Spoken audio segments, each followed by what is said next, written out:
Hello, everybody. I'm a practicing therapist and a doctoral student of psychology. Today, I want to talk about how to stay mentally healthy.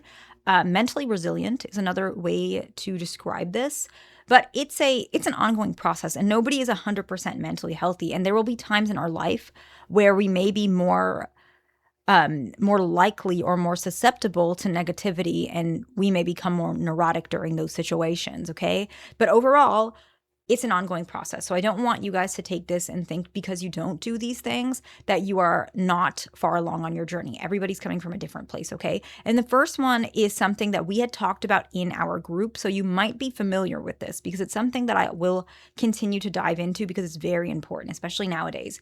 You want to be mindful of where your influence is coming from.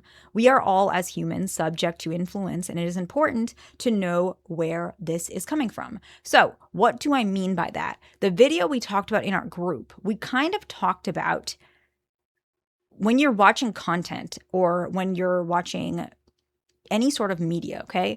You are strongly influenced by what you are watching. This is true. However, if you can strongly relate to these individuals, to some extent that can backfire.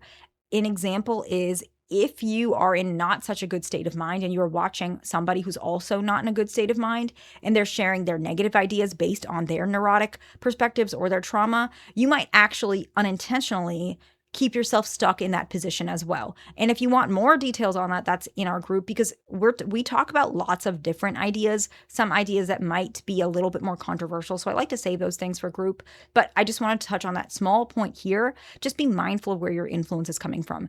It can be your family, your friends, what you're watching, but you want to make sure that you are curating yourself to be where you want to go, who you want to become, not just who you are currently. Okay. So that's kind of the short version of that. The next one is energy management. This is something that all of us, regardless of where we come from, can get better at, I feel, okay?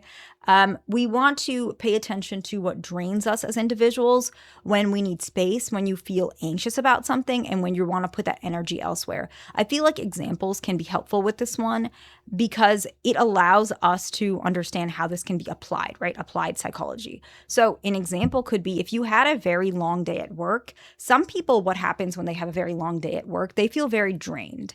And so if you're feeling very drained, sometimes you might need a moment to stay away from all of that. Don't look at your work email. Don't discuss work unless it's very brief.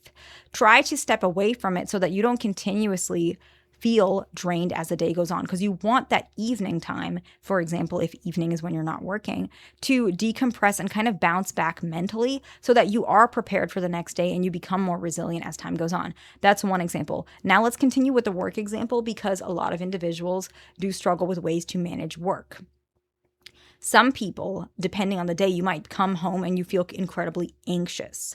So this might be where if you detach or watch TV or something like that, it might not help you because your thoughts might be subconsciously still there, to which when you go to bed, you might be stuck with those thoughts. So you don't want to have some sort of avoidance. So sometimes what happens is you can discuss it in therapy, for example, you can discuss it with a friend. And you can also put that energy elsewhere. Whatever you're anxious about, you can try and think about it for a little moment. Try and find some temporary resolution, okay? But then you want to find that anxious energy elsewhere, jogging, running, athletic type of sports. And when I mean athletic type of sports, like I don't want something where it's like where you're kind of continuously doing something that can be a little mindless. Not mindless, but you don't want to be where your mind is like on autopilot. You want a sport that actually, sorry, I'm trying to explain it. You want something that kind of challenges you physically so that your mind can put that nervous energy elsewhere. So for example, I guess team sports is a good example for this. Like basketball is a good one because there's a lot of social connection as well, but it's also you change your physical stature throughout the entire play. Whereas I don't know if golf counts as a sport, which is why I was kind of stuck on this one, but like golf would not be a good example for this. Like that is a lot of golf is a social connection as well, but the social interactions are very relaxed. Typically, it's not going to be something where it's very high energy, typically. So I hope that makes sense. I don't play much sports. Actually, I don't play any sports, and I don't watch many sports. So if that example is a little bit confusing, I apologize. That's on me. But it was just the first thing that came to my mind. The next one is you want to decenter or detach from your mind. Particularly, you want to disbelieve some things that your mind tells you. Sometimes our mind is encouraging things that are not healthy. Kind of the first point we talked about where we discussed things in our group, right? Sometimes our mind is an instrument that is prone to not sometimes, our mind is. We have bias, okay? However, the more trauma we have, the more experiences that we have that are black and white, we are susceptible to more black and white thinking. And this can also create unhealthy comparison. And so we want to step back and recognize that our mind is not always correct. It's not always logical, right? And people who have trauma, which we've discussed on this channel, a lot of times they very much believe what their mind believes is the truth, okay?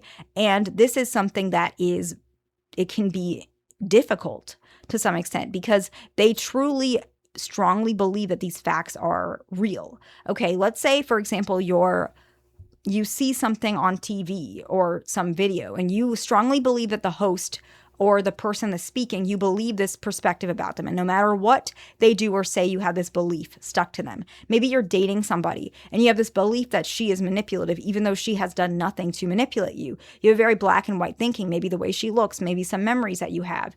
And that black and white thinking it pushes people away. And then what happens is you believe that even further because she might react poorly to the way you believe that she is. You might accuse her of something and she might react to that accusation. You might think, okay, this is proof that she was a bad person when it's not true. And you might isolate yourself further because you continue to have these relationships where you have black and white thinking. You continue to push people away because you believe your mind so strongly. You believe that your mind is correct. You don't trust that maybe at one point another person is more correct in this particular moment than your mind, who is, subject to bias, trauma, pain. And maybe you were manipulated at one point, and because of that, now you're so hurt by that, you can't move away from that. So sometimes learning to detach from your mind and letting other people influence you and trusting that if it really is bad, that you yourself can get out of that situation, right? The next one is connecting with loved ones, positive loved ones. It can be calling your dad on the phone. It can be talking to friends. And I know a lot of you guys will say you don't have friends, you're not connected with your family. I do understand and I completely respect that.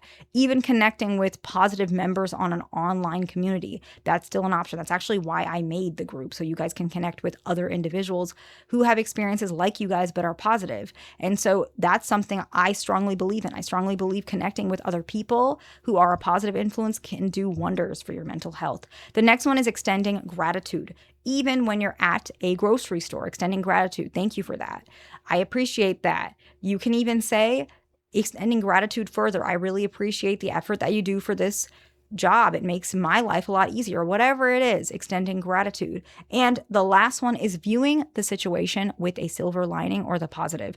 This one's hard for every single person, but it's even more hard if you come from trauma, because when you were younger, there may have not really been a silver lining. And there are situations where there might not be much of a silver lining. However, that's not always the case. And so trying to view things in some form of a positive light can be helpful. An example, let's say a girl left you. That's an unfortunate situation, but it teaches you a couple things. One, it teaches you to be more resilient for next time. It makes you realize that being left is not that bad. You're still alive, you're still happy, you're still strong, and you can bounce back from this. It can also teach you what women you don't want in your life, and you just opened a position in your life to where you can meet the right person. And so I hope this video is helpful to somebody. Please like, subscribe. I'll see you in the next one.